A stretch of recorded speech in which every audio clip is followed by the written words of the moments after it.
Muy buenas tardes. Bienvenidos todos y todas. Gracias por acompañarnos hoy en el conversatorio Historia Social, Marginalidad y Legitimidad, organizado por la Biblioteca Nacional en el marco de los 30 años del Centro de Investigaciones Barros Arana, que desde 1990 se ha desarrollado como un espacio para las ciencias sociales y humanidades, publicando casi 1 millar de títulos. Es así, por ejemplo, que los dejamos invitados a visitar la página del Centro Barros Arana, donde podrán encontrar muchos de estos títulos en formato PDF para descargar gratuitamente. Ahora, antes de presentar a los invitados, quiero contarles sobre el funcionamiento de esta actividad. Mientras dure la conversación, pueden ir haciendo sus preguntas por el chat y habrá alguien que las estará recogiendo para realizarlas al final o durante el transcurso de la conversación. A continuación, quiero presentarles a nuestros invitados. En primer lugar, quiero presentarles a Macarena Ponce de León, directora del Museo Histórico Nacional. Ella es licenciada y doctorada en Historia de la Universidad Católica de Chile y diplomada en Estudios en Profundidad de la Universidad de París I, Panteón Sorbona.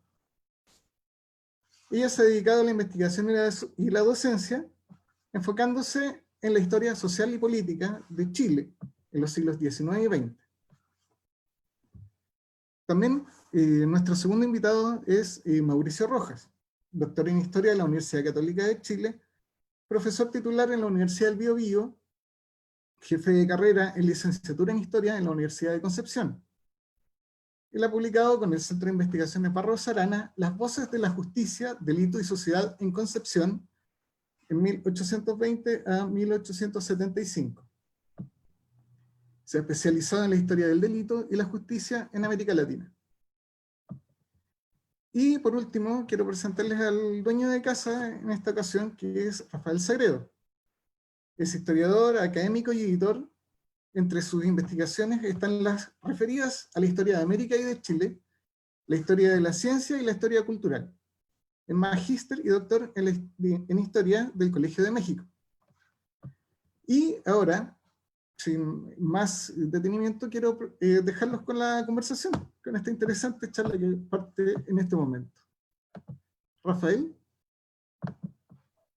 Gracias, Marco, gracias Macarena, Mauricio y a todos quienes nos están viendo y en el futuro me imagino nos podrán ver porque esto queda en la página web de la Biblioteca Nacional. Bueno, en este contexto de celebrar, de conmemorar, dirán algunos, los 30 años del Centro de Investigaciones Diego Barros Arana, tenemos este ciclo de conversaciones, la tercera, en que conversamos con algunos de los que han publicado o son autores de algunos de nuestros libros.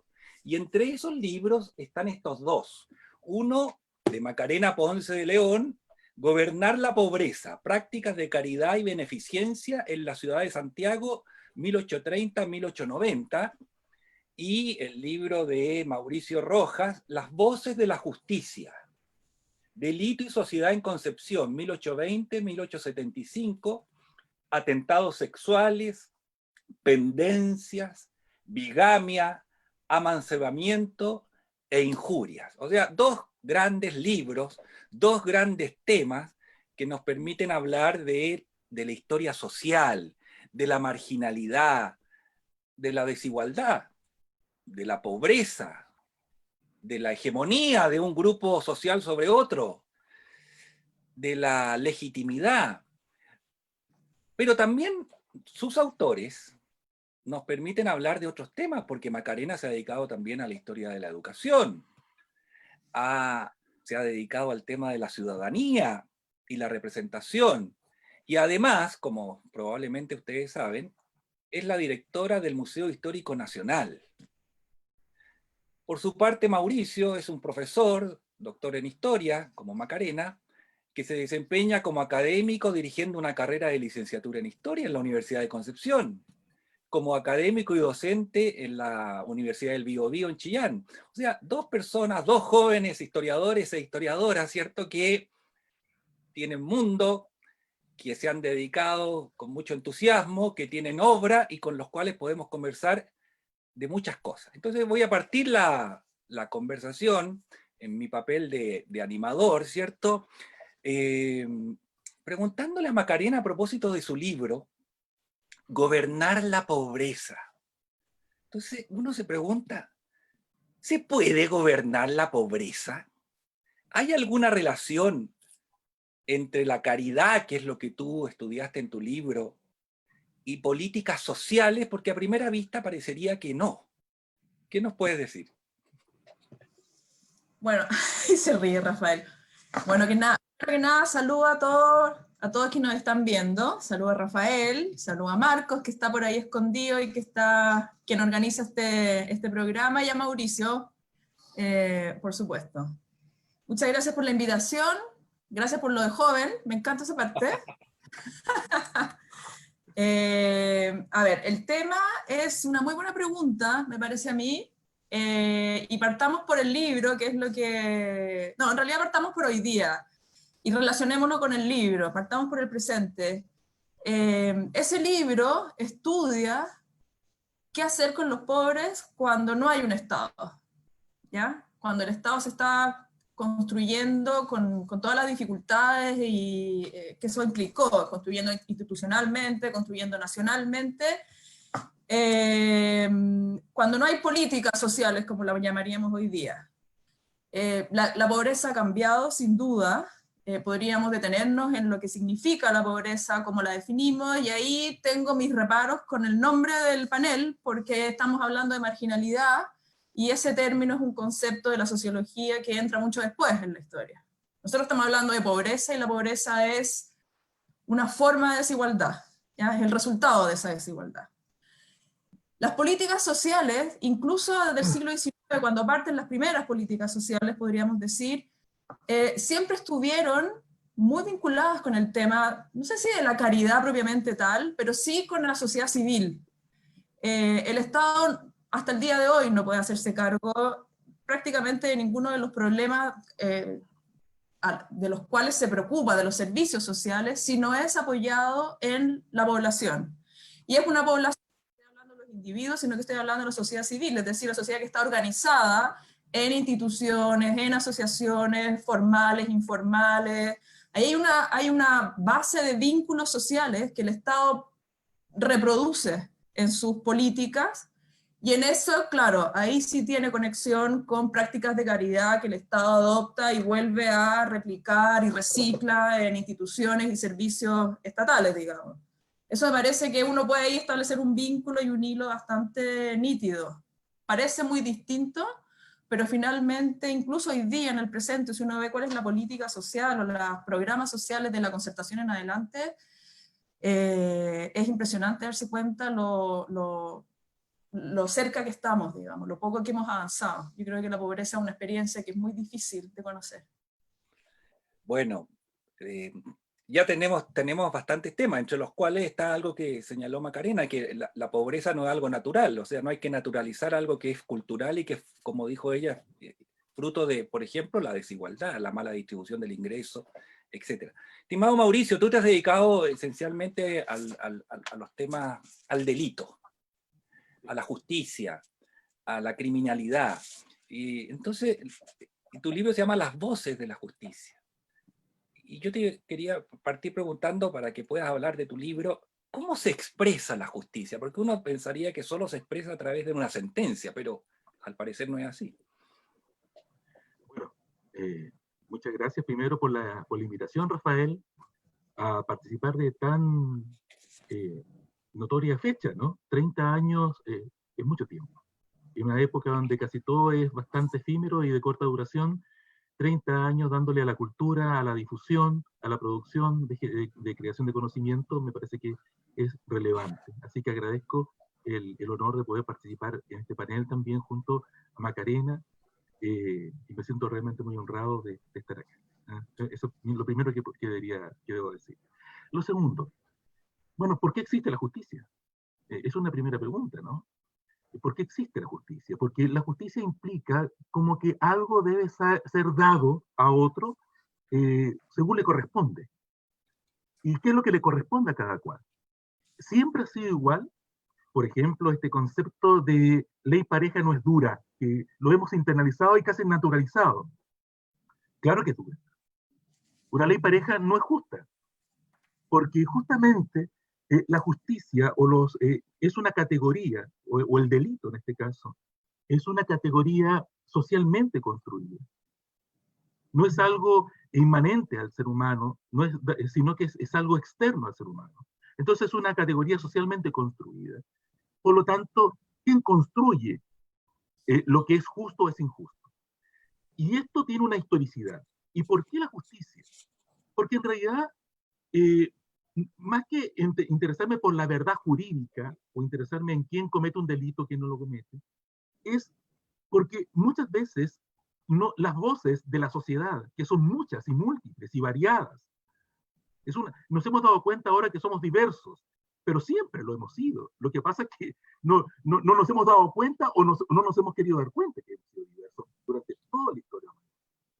Pero entonces en esa diversidad hay algunos que tienen expresión, que tienen historia, que han dejado registro, pero otros que no.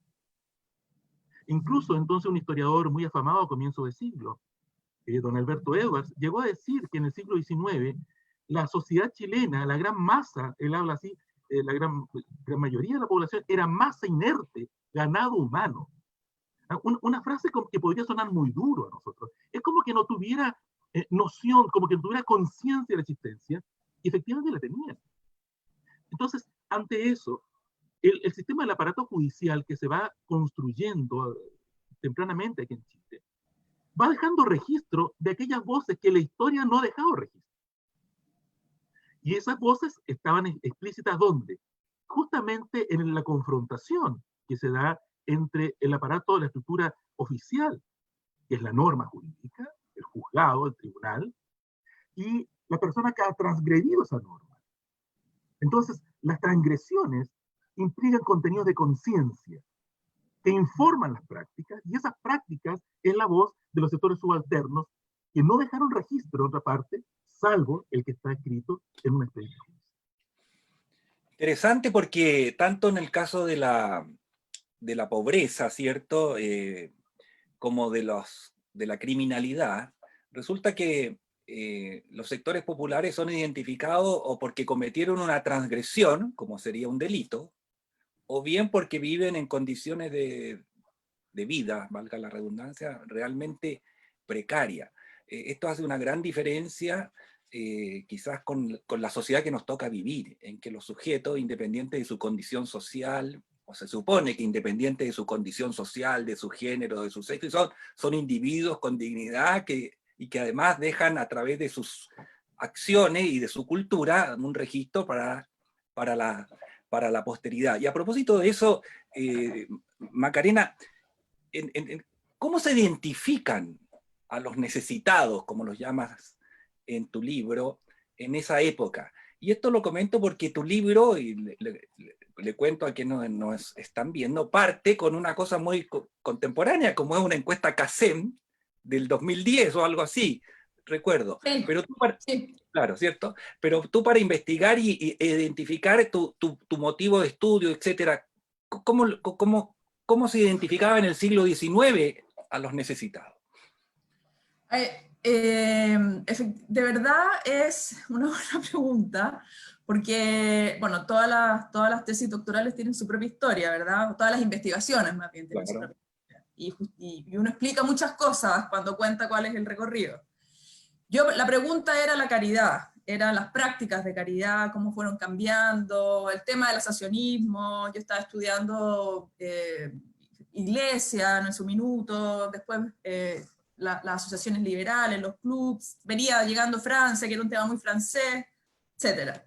Pero me di cuenta que para estudiar la caridad tenía que saber quiénes eran los pobres. Fue como la primera gran pregunta de un proceso de reforma de la caridad, de hacerla más eficiente. No era suficiente dar limosna en las iglesias o en los zaguanes de las casas. Era una forma de dar indiscriminadamente, sin saber quiénes eran, o se sabía quiénes eran porque era una sociedad a una escala mucho más chica, entonces la gente se conocía bastante más. Empieza a crecer Santiago, empieza a urbanizarse en los 1840, 1850, y empieza a llegar mucha gente nueva, ¿ya? Sobre todo del campo circundante, Y ahí la gran pregunta entonces de las asociaciones primero y del Estado después fue poder contar la pobreza, poder saber quién es, pero para poder contarla, y esto tiene que ver también con la historia de los censos, de la estadística, que es contemporánea, había que definirla. Y la definieron como, es bonito la cronología, si uno la hace hasta hoy día, porque uno parte en el siglo XIX, mediados del siglo XIX, con una definición de la pobreza desvalida, que ese es el término, digamos, muy bonito, y desvalida porque está alejado de la producción, del trabajo. Y ahí lo importante es la definición del trabajo, es un trabajo físico, un trabajo de los brazos, un trabajo de fuerza. Por lo tanto, todos los que están alejados, dado el ciclo vital, entre comillas, o tienen impedimentos físicos, son considerados pobres, ¿ya? Y eso sigue avanzando hacia finales del siglo XIX, principios del XX, en que la pobreza, el concepto de pobreza empieza a cambiar, el concepto de pobreza asistida, por decirlo así. En que ya no es un pobre sin trabajo, y son los niños, las mujeres, los discapacitados, los viejos, los ancianos, etcétera, sino que es una pobreza asalariada, es una pobreza con trabajo. Y el objeto de beneficencia, de caridad, de ayuda de las primeras políticas sociales es la familia obrera. Es la mujer, el niño, ¿ya? Y por eso la maternidad es tan importante, y después el padre, digamos, ¿ya? Pero es una pobreza con trabajo, una pobreza que tiene ingresos y que aún así no es capaz de sostener las necesidades básicas de una familia promedio. Y luego va, si uno sigue la línea, llega al término marginalidad, que es muy de la segunda mitad del siglo XX, y que se asocia con exclusión. Y ahí entra la pregunta, y sigue largo, digamos, la línea hasta el día de hoy, por la desigualdad. Pero la pobreza, al menos como la definieron los gobiernos de la concertación desde los 1990 en adelante, sigue estando muy asociada a un momento de precariedad, de vulnerabilidad con el sistema productivo. Y ahí yo creo que la clave es entender lo que es el sistema productivo. O sea, la pobreza se define en función todavía de lo económico, de los ingresos. Es una pobreza, esto lo encuentro muy bonito decirlo, es una pobreza que trabaja, pero que está endeudada. Es una pobreza que tiene acceso a bienes, como decía Rafael, pero que tiene crédito. Es una pobreza que está segregada, igual que en el 19, espacial, socialmente, pero ahora también virtualmente. Es una pobreza que ha, de alguna forma, experimentado ciertos hitos dentro de su vida familiar de movilidad social, pero muy precaria. No es una movilidad que dé seguridad, hay una inseguridad gigantesca en este tipo de población. Es una pobreza que es muy desconfiada de las instituciones, del Estado, y son vistos por el resto de la sociedad como una masa de personas improductivas, y aquí económicamente carente de saberes, no solamente que no es educada, sino que no tiene las capacidades necesarias como para moverse dentro de esta sociedad o este ciclo económico o productivo, y son usuarios de servicios públicos. Eso para muchos es también un signo de exclusión, digamos, o de marginalidad, o de un estigma. Bien. Cualquier parecido con la realidad que vivimos es solo eso. Por eso la historia es tan maravillosa. Es bien impresionante, ¿eh? Es bien y apasionante, ¿no? Es bien impresionante. Podría seguir hablando, pero vamos... No, pero si vamos a seguir hablando, así que... En tus trabajos, Mauricio, sobre el delito y la justicia, y esto a propósito de la justicia, tú dices que la justicia es un campo de disputa social, o sea, es un campo de lucha por el poder. Eso en nuestro país, hasta la actualidad, a veces se aprecia elocuentemente cuando, por ejemplo, los poderosos o gente muy poderosa comete delitos y salen indemnes o con una sanción muy baja. Por ejemplo, ir a hacer clases por ahí, no sé, o a tomar clases de ética frente a delitos que son... ¿Cómo podríamos ilustrar a nuestros públicos sobre este tema y por qué es relevante, en definitiva? A ver, un poco yendo al análisis, actual. Y quiero poner al tiro de inmediato todos los temas que trabajo o que se trabaja en historia en general y en lo particular parten desde el presente, desde una problemática del presente. ¿Por qué lo que alguien hace ya de partida puede ser considerado bueno o malo? Entonces, esto nos da una estructura, de ahí partió un poco el análisis de mi estudio. Esta estructura binaria, ¿en qué se basa? ¿En qué se legitima? Y esa pregunta se fue desarrollando a través de estos estudios y planteo justamente que el sistema judicial, el aparato judicial es una arena de poderes. Porque la historia o el pensamiento historiográfico no es solo para un afán de erudición, para demostrar lo culto que somos o lo inteligente que somos, en otras palabras, con un sentido supremacista. Y yo sé más que tú, por lo tanto valgo más que tú, por lo tanto yo soy mejor que tú y tú debes obedecer y yo mandar. Tú debes callar y yo hablar. Un poco esta idea, ¿no? Supremacista, el sentido de superioridad respecto a otro. Al contrario, a mí me parece que el pensamiento histórico hoy día, en esta circunstancia incluso de pandemia, de crisis social, es un reflejo de la carencia que tenemos de los estudios de historia. No es casualidad, y aquí lo planteo derechamente, que en los años de retorno a la democracia, de manera sistemática ha habido una negación de la historia.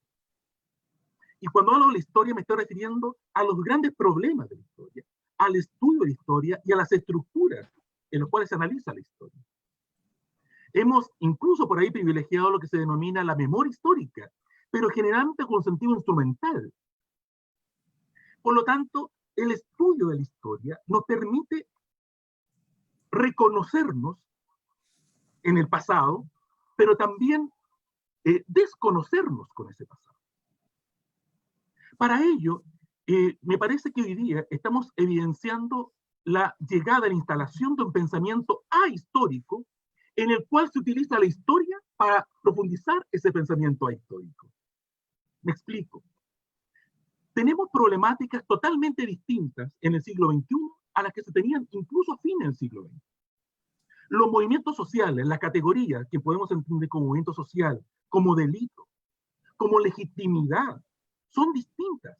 No se pueden utilizar las mismas categorías historiográficas utilizadas en el siglo XIX, el siglo XX, a la época actual. Por lo cual, en el análisis que estoy tratando de llevar a cabo, es tratar de eliminar esta dicotomía, esta dualidad de lo que es correcto o incorrecto, o una estructura binaria que nos permite solamente analizar desde dos puntos de vista, quitando la variedad y la mejor comprensión de un fenómeno. Dicho aquello, entonces, en este pensamiento ahistórico, nosotros incluso recurrimos al pasado para buscar alguna solución al presente. Por ejemplo, el sistema de pensiones. Queremos como retornar un pasado idílico donde era mejor el sistema de pensiones, negando que tenemos que ser creativos y que las condiciones de ese pasado no son las mismas condiciones que tenemos en la actualidad. Dejo hasta ahí el punto para identificar el sentido de sociedad distinta, pero para poder llegar al análisis que estoy planteando, hay que conocer qué es lo que había ocurrido y por qué ocurrió lo que había ocurrido. Y pongo un ejemplo práctico. Nosotros hemos pensado de que la mujer en el pasado, por ejemplo, era un sujeto solamente de perjuicio hacia ella, y todo el sistema judicial estaba contrario a ella. Pero voy a poner dos ejemplos para tratar de demostrar cómo el mismo sistema judicial, el aparato judicial, era utilizado por las mujeres, utilizando los mismos discursos patriarcales y muchas veces misóginos contra ellas a su favor. Solamente un dato. Si había una mujer que mataba a su marido, el procurador de pobres, que generalmente era el abogado defensor, diríamos hoy día, podía alegar ante el juez que la mujer, como pertenecía al sexo imbécil y frágil, no sabía lo que hacía, porque era poquito más que un animal. Este concepto que viene de la imbecilidad, del Codex Justinianus, del año por allá, del siglo V, que fue permaneciendo en la estructura hasta el siglo XIX, era utilizado por la mujer para su defensa y muchas veces quedaba en libertad. En otra oportunidad, Cuando una mujer, por ejemplo, de los sectores más pobres, quedaba embarazada, entonces podía, y generalmente quedaba embarazada a los 12, 13 años, podían alegar que había sido violada. Lo interesante es que generalmente el violador era, bueno, no pienso que en todos los casos, en muchos casos ocurrió eso, pero no se denunciaba. Pero cuando había una denuncia, me he encontrado con muchos procesos en los cuales el violador, entre comillas, era alguien con quien tenía una relación y además tenía una situación económica un tanto superior a ella. La condena que había para ese hombre, según la ley de las partidas que venía desde Alfonso X el Sabio por allá por el siglo XIII, que se utilizó en Chile hasta 1874, cuando recién aparece el Código Penal, o sea, imagínate la cantidad de años, bueno, era la pena de muerte, que aparecía entonces, se le ofrecía al condenado que la mujer le ofrecía la posibilidad, bueno, a él se le ofrecía, en base al derecho canónico, pero recurría al derecho canónico de la Iglesia Católica, para poder casarse con ella, para de esa manera pasar el bochorno de la violación. Evidentemente, eso hoy día sonaría como algo terrible, pero cuando uno empieza a hurgar muchas veces los procesos, se da cuenta que hay toda una red de apoyo hacia la mujer y de complicidades para lograr casarse con alguien que no quería contraer matrimonio. Entonces, ahí están los poderes dando vueltas. Yeah, bueno, muy interesante. Uno podría, sin duda, a propósito de tu respuesta, discutir respecto de que efectivamente la institucionalidad, la ley ofrece oportunidades, resquicios, los llamaste tú, para que los débiles, oprimidos, marginados y postergados, como en este caso las mujeres, pudiesen resarcirse de algo. Pero claro, pero la institucionalidad como una superestructura, francamente, estaba hecha de tal manera que no era igual para todos. Otra cosa es que encontráramos resquicios. Y a propósito del tema, bueno, digamos los géneros, en el tema de la que tú investigaste, Macarena, y que está también hoy día muy presente, porque hoy día, a propósito de la pandemia, entre las grandes afectadas, entre otras cosas por el tema económico, la violencia intrafamiliar y todos esos grandes problemas, están las mujeres. En esta época, en el siglo XIX, uno puede hacer como una composición sociológica de estos necesitados, digámoslo así, Macarena. Sí, las fuentes dan cuenta de eso. Como te digo, como la pregunta por la cual se parte es quiénes son los pobres, fue muy importante definirlos, y estamos en un momento, estoy hablando de la segunda mitad del siglo XIX, en que Santiago comienza a ser una ciudad en que al menos el 40% de los hogares populares son administrados y manejados por mujeres. Cuando se produce el incendio de la compañía, en 1863, le encargan, a días del incendio, le encargan a un general que después va a pelear, era un policía, la verdad, que después va a pelear en la Guerra del Pacífico, se llama, no me acuerdo el nombre, pero es súper, quisiera como una encuesta de quiénes murieron. Y el tipo va y le toca la puerta a varias direcciones, digamos, donde se sabía que residían alguna persona que había fallecido, y entrevista. Y esto está en el archivo Vicuña Maquena, que fue como una joyita que uno encontró. Y la verdad es que es bien impresionante darse cuenta que la gran mayoría de las personas a las cuales entrevistó, personas, aquí hay que pensar que eran no solamente señoras de la élite o de los sectores acomodados, sino que iban acompañadas de su camarilla, digamos, de otras mujeres, por lo tanto es una muestra bastante elocuente de lo que era la sociedad en ese periodo. Yo diría que el 80% eran hogares o domicilios, voy a decirlo así, para no hablar de familias, compuestos integrados por mujeres. Y son mujeres, como digo, que están incapacitadas de trabajar formalmente.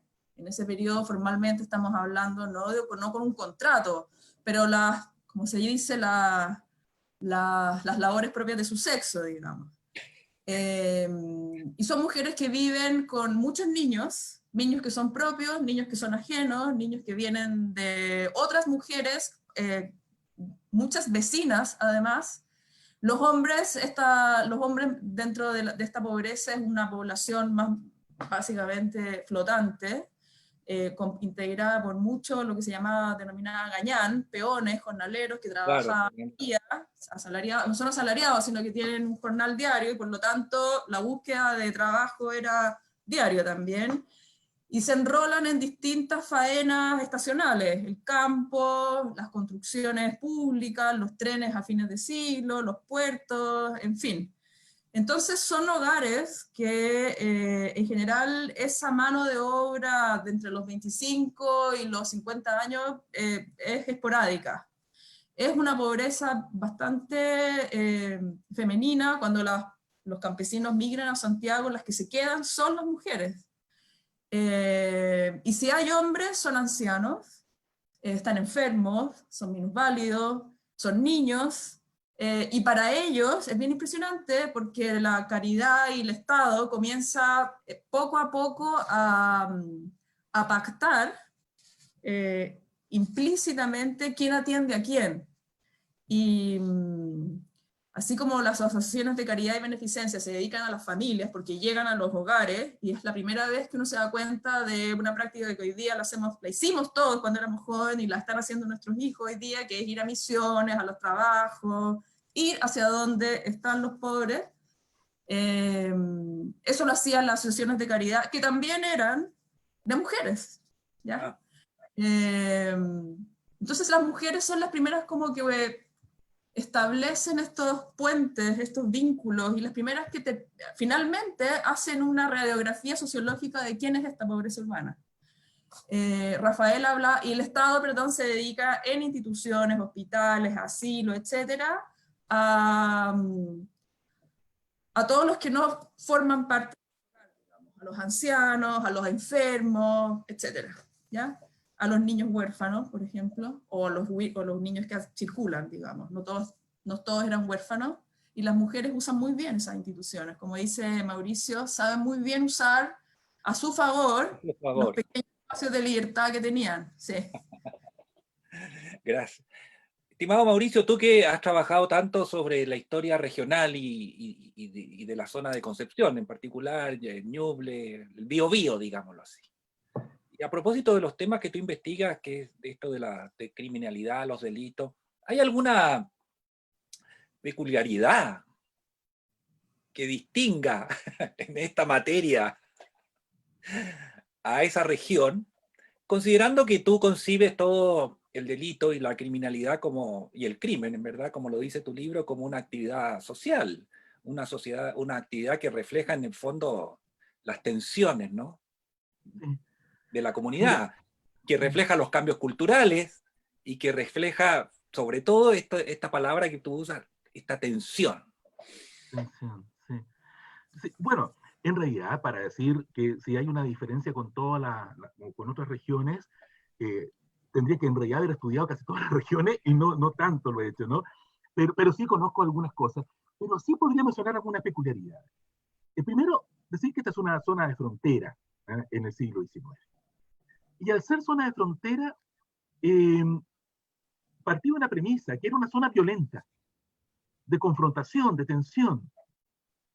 Pero me encontré con que no era así, sino que al ser zona de frontera, la peculiaridad que se daba era el diálogo, la comprensión entre distintas culturas. Y fíjate que hay un diálogo intercultural hasta mediados del siglo XIX entre la población mapuche con la población chilena, voy a decir así. Y dentro de esas peculiaridades me encontré con lo siguiente. Por ejemplo, vamos viendo. Cuando se cometía el delito de abigeato, el robo de ganado. Robo de ganado, claro. Hay un señor, que aquí lo vamos es Juan Vera. Mira, pero es un ladrón que le ha robado a los mapuches, y le ha robado a los chilenos, y le ha robado a quien ha podido. Cuando estaba entre los chilenos, los quería atrapar, se metió a la zona mapuche, los mapuches lo protegieron. Entonces, ¿qué es lo que hace? Se cambió el apellido, y ahí hay una peculiaridad. Hay muchos chilenos, voy a decirlo de esa manera, ¿no? Muchos chilenos de aquella época que se cambiaban el apellido a un apellido mapuche.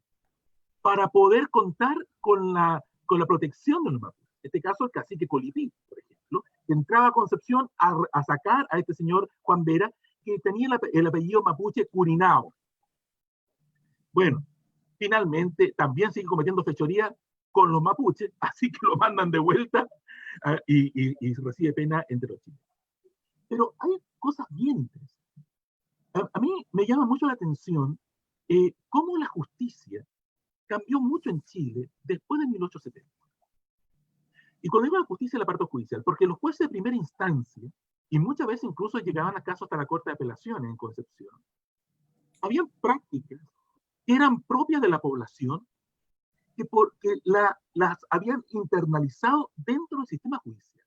Por ejemplo, cuando uno de los cónyuges, puede ser la mujer que abandona al hombre o el hombre que abandona a su mujer, lo deja, ¿no?, y se casa en otra parte.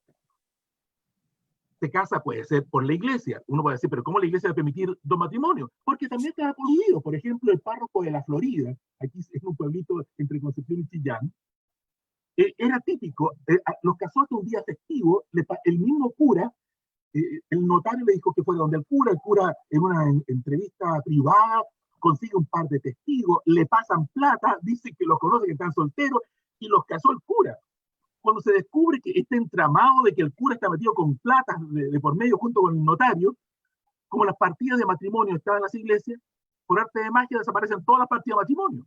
Y llegaban entonces estos, digamos, a denunciarse ellos mismos que estaban ante la justicia, que estaban casados y que eran vígamos, y el juez le decía, pero no podemos a ustedes condenarlos porque ustedes no están casados porque no han encontrado sus partes de matrimonio. Entonces, cosas como esas también nos van a dar, o sea, aunque las personas se puedan a autodenunciar, no podía suceder porque estaban estos complots.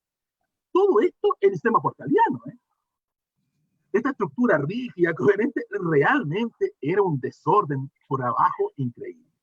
Entonces, dentro de esto, y termino con mi ejemplo, una mujer está casada y la denuncian por bigamia. Pero ella dice no, porque en Bulnes, en un pueblo también cerca de Chillán, mi ex marido, está casado con otro, y como está casado, entonces puedo yo casarme nuevamente.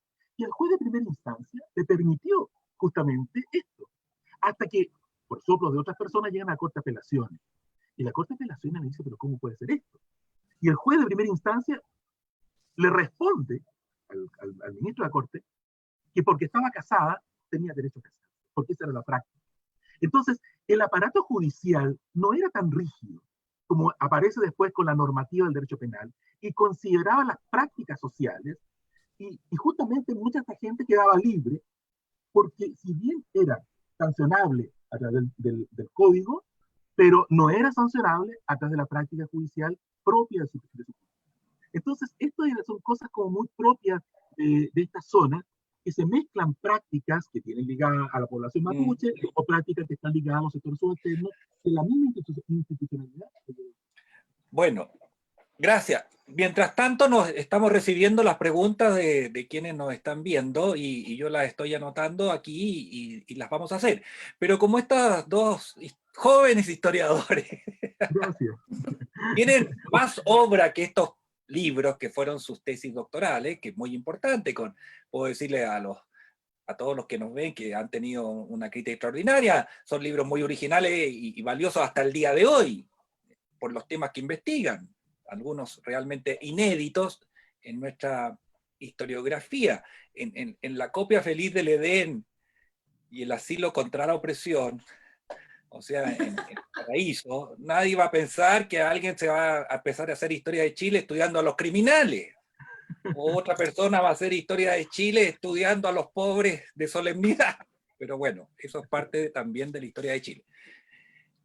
Macarena, tú también te has dedicado a la historia de la educación y a los temas de ciudadanía y representación.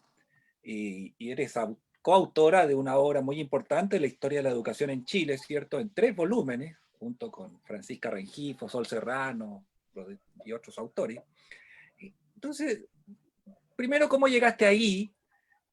Pero mi pregunta es, ¿qué aprendían los niños en el siglo XIX? ¿Cómo llegué ahí? Se ríe Rafael. A esos temas, digo. Es un trabajo colaborativo gigantesco, fue un anillo.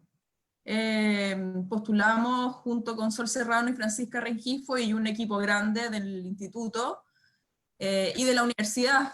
De la Universidad Católica. De la Universidad Católica estaba Cox, Cristian Cox, que es el director, fue el director de este anillo, estaba Sociología, Educación, Estadística, bueno, por supuesto Historia. Fue muy importante para la historia dentro de la política universitaria, yo creo, importante porque era la primera vez que el instituto se ganaba uno de estos proyectos asociativos grandes. Y nos metimos con el tema de la educación. Nuestra intención era salir de la clásica historia muy institucional, que ha sido como un poquito como la tónica de la historia educacional en Chile y en el mundo en general, o muy monográfica, y tratar de hacer una historia social. Por lo tanto, la pregunta sobre qué aprendían los niños y cómo aprendían los niños fue bastante central en el trabajo. Hicimos un estudio largo de los currículums. No fue nada fácil encontrarlo, aunque parezca tan obvio hoy día, ni siquiera hoy día, la verdad. ¿Y qué aprendían? En los primeros años, primeras décadas del 19, cuando las escuelas son más bien domésticas, están recién partiendo, se están multiplicando, porque siempre hubo escuelas fiscales y escuelas del Estado, eran escuelas primero del Cabildo, municipales después, y a medida que se empieza como a armar el Estado, y por lo tanto un sistema nacional de educación primaria, aprendían a leer, aprendían a escribir, eran básicamente escuelas alfabetizadoras, y así lo fueron hasta muy entrado el siglo XX también, la gran mayoría de ellas, sobre todo las escuelas rurales. Y aprendían las primeras operaciones matemáticas, a contar, a sumar, a restar, digamos, a contar, sumar y restar. Aprendían gramática. Después se fueron sumando en algunas escuelas cursos más técnicos de dibujo, y en los últimos grados, en los últimos cursos, en sexto de primaria en ese entonces, se introducía la historia de América primero, y se introducía la historia de Chile a través de la geografía en un primer momento. Y ya a finales del siglo XIX los currículos empiezan a sistematizarse, hay una pregunta sobre la psicología infantil, cómo aprenden los niños, cambia por supuesto el sistema de alfabetización, se introducen nuevos cursos, y todo empieza a cambiar cuando la escuela empieza a ser obligatoria a mediados en la década del 20, digamos. Pero siguieron con la gran mayoría de ellas alfabetizadoras. Ya.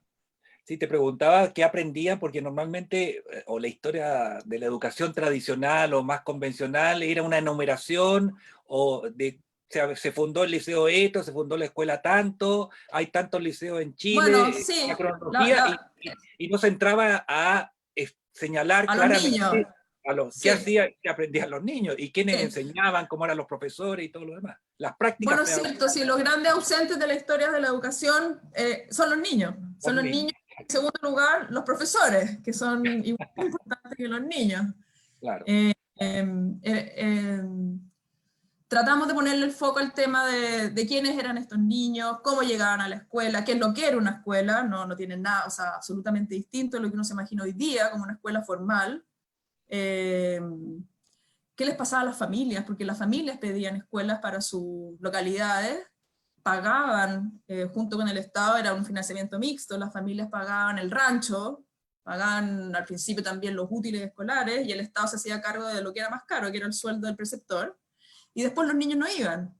Entonces, y ahí nos dimos cuenta que no hay una asistencia obligatoria, y costó mucho entender en esa sociedad, la misma sociedad que está hablando Mauricio, a través del crimen, una sociedad que no tiene, una sociedad sin los mismos códigos actuales, no tiene horario, o tiene horarios distintos, digamos, están marcados por otro, no hay reloj, digamos, en este caso. O sea, los niños iban cuando las familias podían enviarlos, asistían muy temporalmente, esporádicamente, aprendían a leer y escribir, firmaban un par de documentos y con eso listos, para la casa. Es bonita la historia de la educación. Aprendí mucho de lo que es Chile. Impresionante. un elocuente espejo de la realidad social. Sí. Hasta el día de hoy, en el campo sobre todo, claro. Los problemas son exactamente los mismos. Mauricio, tú después ampliaste tu trabajo y tus más recientes investigaciones, publicaciones, a estos mecanismos de control social, digámoslo así, entre ellos la justicia, por supuesto. Pero ampliado, y una de las cosas que me llamó la atención de tus más recientes publicaciones es esta idea de la ciudad como agente moralizador. Sobre todo pensando que para muchos la ciudad era, en el siglo XIX, era todo lo contrario, eran donde los provincianos, por ejemplo, iban a ir a perderse en medio de los vicios, de muchas cosas. Entonces, ¿cómo es este giro y cómo lo explicarías, digamos? Bueno, más que giro es una continuidad, mira.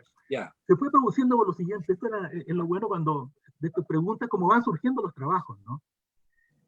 Hay un concepto que utilizo como un concepto interpretativo. Cuando recibía golpes, un gañán, en un episodio de un proceso judicial, un gañán es golpeado por su patrón. El patrón, el hacendado. Y cuando le es golpeado, le golpea al patrón con una fusta, con la huasca, y el gañán se le encacha al patrón, lo toma, lo bota del caballo y le pega al patrón, delante de toda la otra gente. Por supuesto, esto se armó que casi le sacan un ojo, todo, y gana la justicia. Y como está ante la justicia, por eso te decía, yo quiero conocer el contenido de conciencia. Conocer ese contenido de conciencia que informan sus prácticas. ¿Qué es lo que hace el gañán?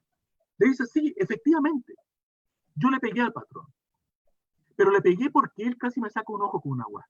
Primero concepto es un concepto político. Él consideraba que no era justo que eso ocurriera. Pero luego viene la respuesta por qué consideraba que no era justo. Dice, porque yo soy un chileno americano. Y me quedo dando vuelta ese concepto. Y claro, chileno americano porque en estas repúblicas liberales transforman y le está llegando el mensaje a un gañán. Le están diciendo que él es un ciudadano. Recuerden ustedes que O'Higgins eso lo hace en un senado consulta en 1819. Cuando le dicen los mapuches, ahora son todos ciudadanos. Entonces este concepto de ciudadanía se va instalando de una manera burda todavía, rudimentaria, pero se instala. Y entonces empiezo a dar cuenta cuál es la matriz interpretativa. Y me doy cuenta que hay un concepto que aparece en todos los procesos de injurias, que era la dignidad. La dignidad. La dignidad. Y lo pongo en mi libro hace ya 12 años o 10 años. Y me llama mucho la atención cuando vi que en Santiago, luego de estas manifestaciones sociales del mes de octubre, le llaman a la plaza Baquedano, la rebautizan algunos sectores, esto está en pugna, perfectamente, pero no quiero entrar en la discusión necesariamente de cuál es el bueno, cuál es el malo, sino que el por qué ocurre. Le llaman dignidad. Por otras razones, hoy día tienen esa otra connotación que ya lo voy a tratar de explicar después, pero la dignidad. Y la dignidad, en otras palabras, es decir, yo valgo. Aparentemente no valgo. Mira, en el siglo XIX, yo valgo porque soy chileno-americano. Ahora, en nuestra época, el yo valgo, yo tengo dignidad, porque también tengo algo. Porque existo, porque merezco estar aquí. Hay dignidades distintas, pero es justamente eso, es la legitimidad para estar aquí. Entonces, esto me empezó a dar un vuelco. Y dije, a ver, ¿qué se va produciendo acá? Y me doy cuenta que, junto con el delito, en el 2 de enero de 1860 ocurrió un fenómeno que puede parecer bien torpe, a lo mejor en el momento era una cosa menor, porque eran 2 carretoneros, un sereno, eran 6 personas que trabajaban, pero esas 6 personas modificaron la cultura. ¿Y por qué? Porque en la ciudad se instala en Concepción el 2 de enero de 1860 la policía urbana. Y la policía urbana tiene un sentido distinto al que tenemos nosotros actualmente, porque nosotros entendemos que la policía es el guardia del orden, ¿no? No, la policía son los actos de vivir en la polis. La ciudad. La ciudad. Es decir, el vivir en la polis me transforma en un ser que tengo que tener actos de policía. Entonces hay una cantidad de delitos menores que está lleno, que está plagado los procesos judiciales, que eran transgresión a los actos de policía. Y me preguntaba qué cosa era eso. Y los actos de policía eran estas cosas, como orinar en la calle, como tirar basura, como escupir, como estar borracho. Entonces, el vivir en la ciudad te va adecuando tu propia cultura, lo que algunos llaman la civilización de la costumbre. Pero aquí hay una cosa importante. Norbert Elias. Norbert Elias. Entonces hay una cosa importante. Uno podría decir, a ver, ¿cómo se civiliza esa costumbre? ¿A punta de palo? No. No, porque los sectores más marginales, también mucha de esa parte poblacional donde no entraba la policía de seguridad, formaba su propia policía y le entregaban a estas personas que no, que estaban borrachos, que tiraban sus mugre en la calle, todas esas cosas, se le entregaron a la policía. Entonces me di cuenta que hubo un proceso, un doble proceso, paralelo, que es un proceso de apropiación de los discursos dominantes que consideraban que eran adecuados. Y aquí entonces me pongo gramsciano y planteo que el control social, fundamentalmente, si bien tenemos dos grandes líneas con Gramsci, que es el dominio y la hegemonía, el dominio basado en la coerción, en la fuerza física, pero la hegemonía a través de la persuasión y del consenso. Justamente, este segundo elemento se ejerce un mayor control social a la población. ¿Y la población qué es lo que hace? Se apropia el discurso dominante, deslegitima sus propios discursos, legitima el discurso dominante y luego de legitimarlo lo legaliza. Y aquí entonces vamos construyendo la hegemonía. Y planteo que la hegemonía entonces es una concesión que hace la sociedad civil al Estado, pero dentro del Estado. Pero cuando esa concesión, esa entrega de hegemonía, el poder gobernante, la clase dominante, no cumple con ciertas nociones legitimizantes, entonces nuevamente aparece la dignidad y aparece la ilegitimidad. Y aparece entonces esta acción masiva de repudio, de rechazo y de manifestación pública. Y ahí entonces me fue interesando el tema que fue del delito, llegando al tema del control social y luego del sentimiento de inseguridad. Bueno, tenemos algunas preguntas y tenemos poco tiempo.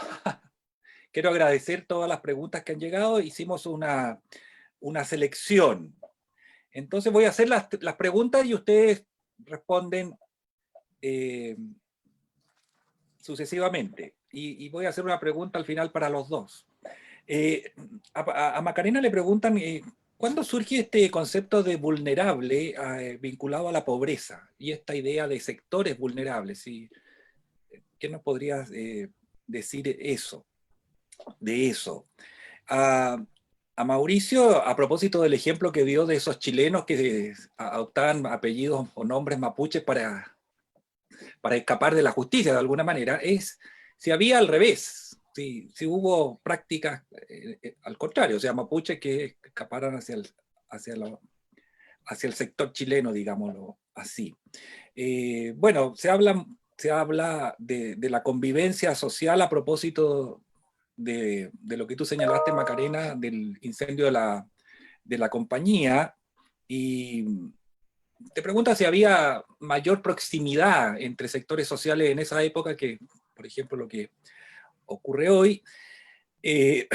A Mauricio también le preguntan qué otras dinámicas de control social hay aparte de las que ha señalado. Quizá yo pensaba cuando tú respondías el gran libro de María Angélica Illanes, Azote, Salario y Ley, que también era una forma de control por otras razones. Y por último, a Macarena le preguntan qué alcance tenían estas escuelas, o sea, qué porcentaje de la población recibía educación. Que una pregunta que podemos extender a Mauricio, ¿qué porcentaje de la población realmente tenía acceso a la justicia? Tienen unos pocos minutos y a ver si alcanzamos después a una última. Muy bien. Macarena. ¿Parto yo? Ya. El tema de la vulnerabilidad, no se hablaba del concepto como tal en el siglo XIX, es un concepto más bien del XX, y está asociado al tema, como dije, económico. Vulnerable es una persona débil, y como bien lo dije en su minuto, en el siglo XIX se hablaba más bien de desvalido. Y otra vez el tema del ser desarrollo tenía que ver con la capacidad física de generar recursos. La vulnerabilidad es más bien asociado al tema de lo que hablábamos en su minuto como la marginalidad, que tiene que ver con la debilidad como segregación, como exclusión. Eso por un lado. Después, mayor proximidad social en el siglo XIX. A mí me parece que al menos en las grandes ciudades, que son muy pocas en el siglo XIX, Santiago, Valparaíso, Concepción, La Serena, sí había mayor proximidad social. Son ciudades bastante más pequeñas, es una sociedad que es una escala muchísimo más chica, en que los barrios, al menos hasta 1870, están bastante mezclados, en la misma parroquia del Sagrario, que es la parte del centro, la parte hasta el 70, más socialmente más poderosa, más rica. Hay ranchos, por ejemplo, la gente arrienda el suelo a piso, y entonces los campesinos que vienen llegando a estas poblaciones migrantes arriendan estos sitios y levantan ranchos propiamente tal. Reproducen, digamos, la vivienda rural en las mismas calles donde haya casonas importantes. Es una sociedad que se encuentra en la calle, que sale a las plazas, que comparte el espacio público, la Alameda. Uno ve, ahora que estoy en el museo, bastantes grabados sobre Pascuas o celebraciones de la independencia, en que están muy mezcladas las mismas chinganas, los bodegones, etc. En las mismas casas, bueno, uno conoce estos tres patios, y en los altos vivían también familiares pobres, por ejemplo, estos pobres vergonzantes, como se llamaban. Entonces una sociedad muchísimo más abigarrada, más revuelta, y que se encuentra mucho más. Hoy día yo creo que parte de la pobreza, del concepto de pobreza y de la situación de pobreza, es la desconexión total que hay, porque esa es la palabra, es desconexión. Lo leí hoy día preparando esta charla, entre una élite muy chica que concentra el 1% del PIB, digamos, y un 98% de la población que simplemente no se encuentra, ¿ya? Ni siquiera en la ciudad. O sea, esa segregación urbana y espacial que comenzó en el 19 se ha reproducido incansablemente y con angustia hoy día. Y el último, ¿qué alcance tenían las escuelas? Bueno, depende cuándo, pero es una estadística que es una curva, digamos, ascendente a lo largo de nuestra historia.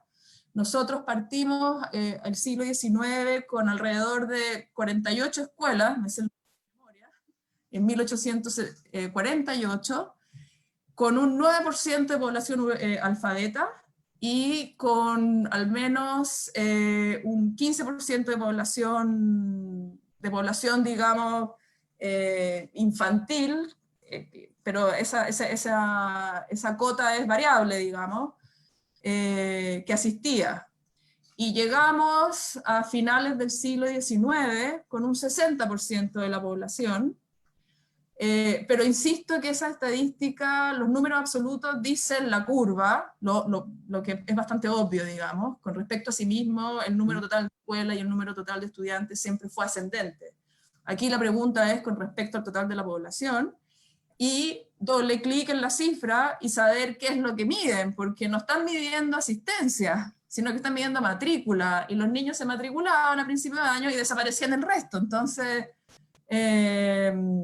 hay que hacer un análisis fino cuando uno hace estadísticas de este tipo de procesos sociales. Hay que hacer un análisis metodológico que acompañe a los datos, digamos. Gracias, Macarena. Mauricio. A ver, voy a tratar de responder. La presencia de los mapuches siempre fue una presencia ambivalente. Se gozaba de mucho respeto en la primera mitad del siglo XIX, al menos en la zona de frontera. Y ese respeto no solamente estaba por la cultura. Yo creo que la cultura, no sé si era lo que más se respetaba o no, sino que estaba por el comercio. Los mapuches incorporaron rápidamente a su cultura económica, pero también su forma de vida, por ejemplo, el caballo. Le encantaba comer carne de yegua. No le interesó nunca el oro, pero tenían gran cantidad de caballos y de vacas, los ganados, ¿cierto? Que llevaban de un lado a la cordillera a otro lado.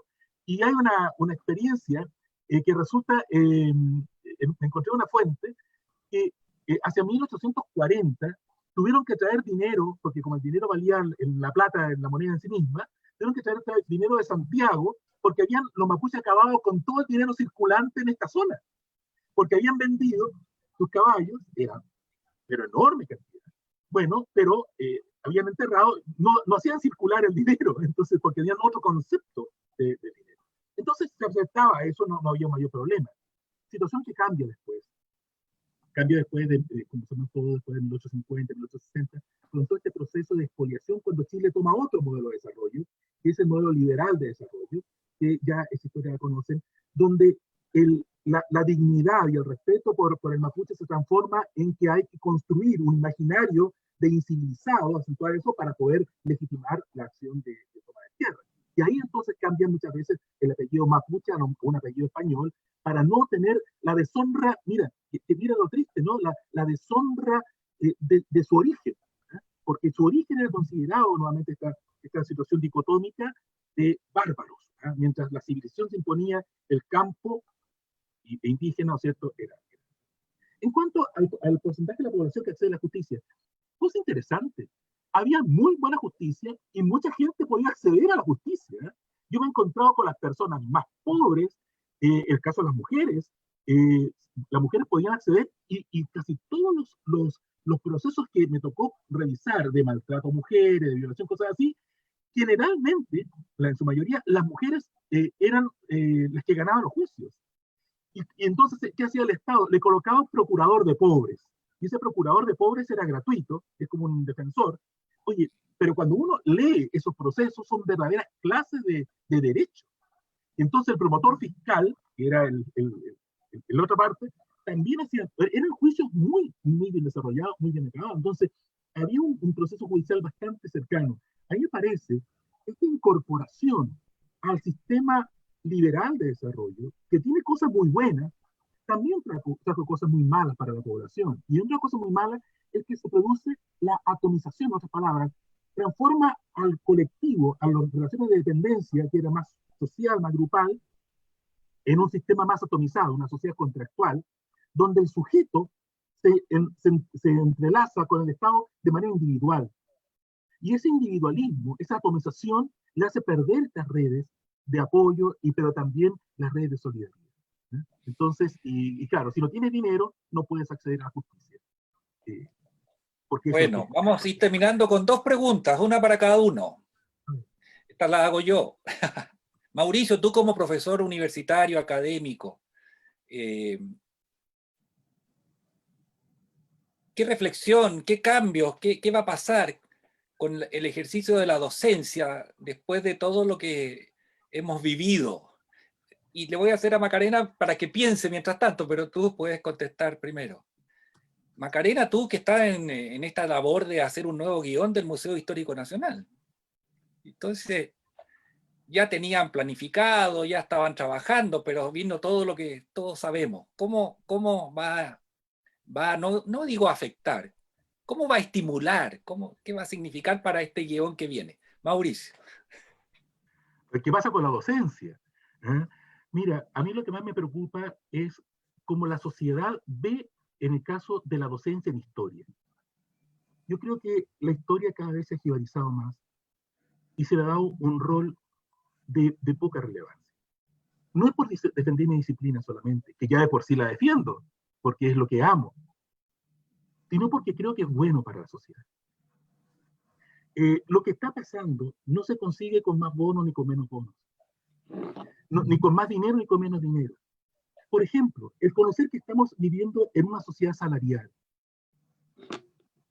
Si yo no entiendo la historia, ¿cómo comprendo que estamos viviendo en un tipo de sociedad distinta a la que vivíamos en el siglo XX y en el siglo XIX? ¿Cómo doy una solución a lo que no entiendo? Permíteme poner un ejemplo solo de los Beatles, para que sea más pedagógico. Hace unos años vi una escena en que venía bajando el Maharaji, en un momento místico de los grupos Los Beatles, fuera en la India, ¿no? Y venía un helicóptero que solamente cabía uno. Y se estaba grabando la escena, Y el Maharaji invita a alguien, si alguien quiere ir con él, porque solamente el espacio. Y John Lennon fue solo con él, ¿no? Y entonces cuando llega allá, le dice el Maharaji a John Lennon, después lo relata Paul McCartney en este episodio, le dice, Maharaji, dime, ¿qué quieres? ¿Qué quieres saber? Y entonces, ¿qué te pasa? Y John Lennon le dice, yo esperaba que usted... Yo esperaba que, ¿qué? Que usted me lo dijera. Ah. Le esperaba que el Maharaji se lo dijera. Y muchas veces la sociedad no se entiende a sí misma. Solamente hace cosas, hace cosas, o sea, si le hablo de un sentimiento nihilista, de la pérdida de los grandes metarrelatos, de la disolución de los valores, de la pérdida de criterios de razón histórica, de la pérdida de fundamento de certeza, es un lenguaje muy técnico. Pero la sociedad debe saber, y se lo podemos entregar de una manera más sencilla. Entonces, para mí, lo que más me preocupa es que luego de esta pandemia consideremos que los estudios de la historia, de conocer los procesos estructurales de la sociedad chilena, no son tan relevantes como otras materias. Por ejemplo, ciudadanía. Yo no puedo entender cómo la ciudadanía va a estar alejada de la comprensión de la historia. Entonces, en lo mío más bien es un llamado a través de esta plataforma, no tanto para una atención ni nada, sino para que dialoguemos y dejemos que la evidencia se imponga. Que el diálogo sea un diálogo en el cual las personas quieran escuchar la verdad del otro y no tratar de convencerlos a partir de mi propio criterio.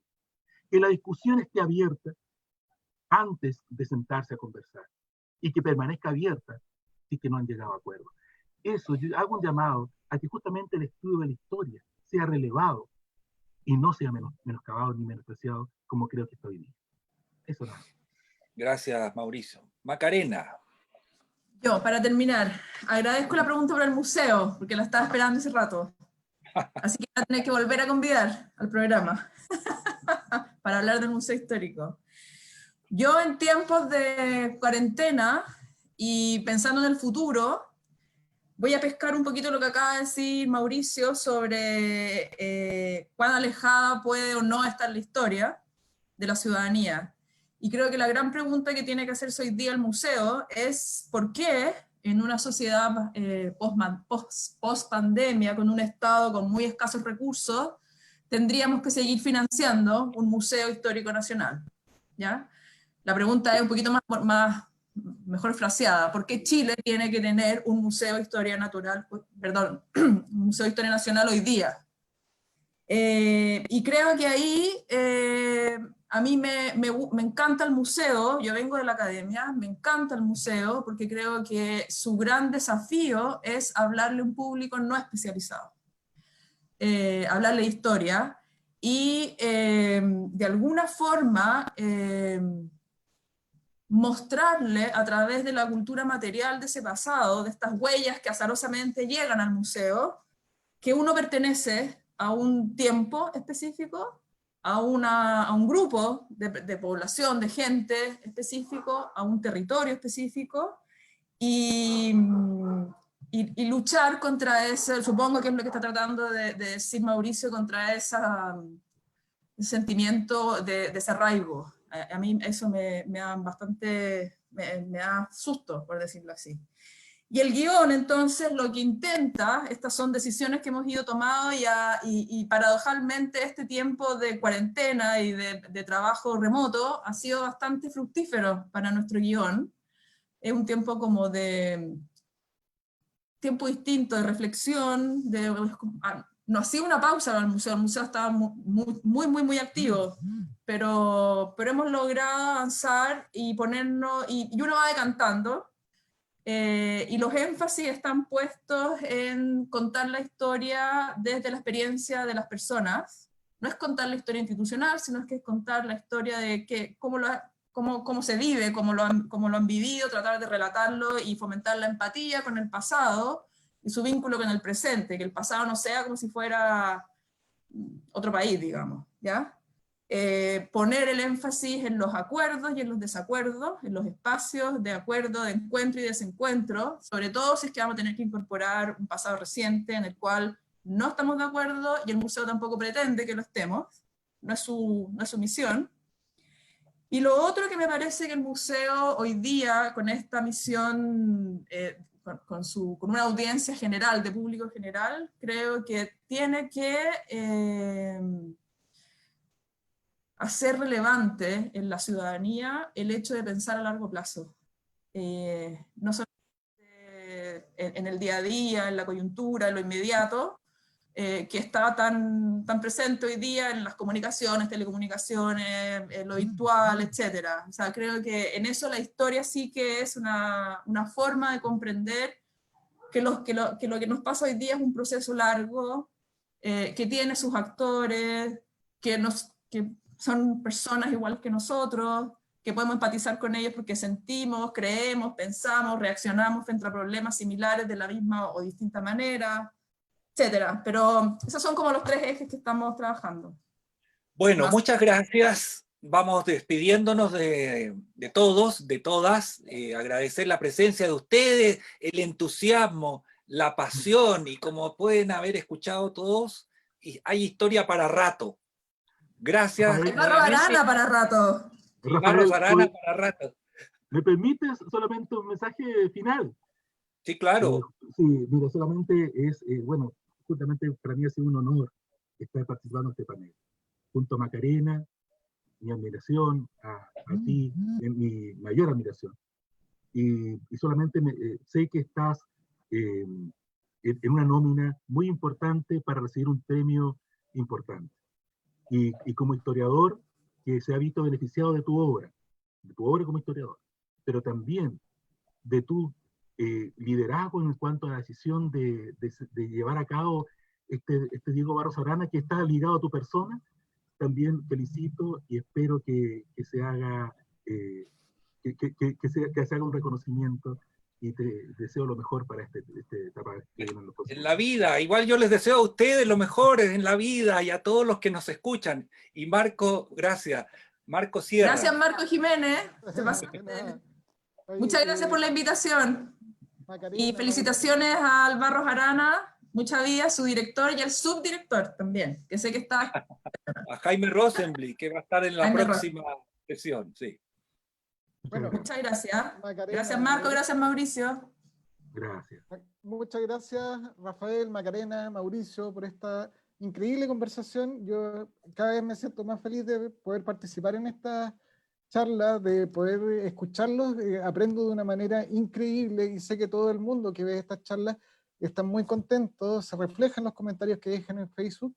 Lo mucho que aprenden, lo que les gusta aprender con estas charlas. Y nada, solo quiero decirles que la próxima charla se va a efectuar el 18 de agosto a las 19 horas, un día antes del aniversario de la Biblioteca Nacional, lo que es muy importante. También quiero contarles que en el chat del Facebook dejé el enlace para que puedan ir directamente al listado de los libros del Centro Barros Arana que están disponibles para leer en forma gratuita, para que los puedan descargar en sus casas, y si quieren imprimirlos, los pueden imprimir porque están en PDF. Ojalá no los tengan que imprimir porque, bueno, hay que cuidar un poco el ambiente. Pero eso, les dejo eso, y nuevamente agradecerles a Macarena, a Mauricio y a Rafael esta interesantísima conversación. Muchas gracias a todos. Sí, gracias a todos. Chao, chao. Buenas noches. ¿Sigue grabando? Ahora se detiene todo, pero seguimos en reunión. Podemos seguir, o sea, ya, pero ya dejaste de grabar.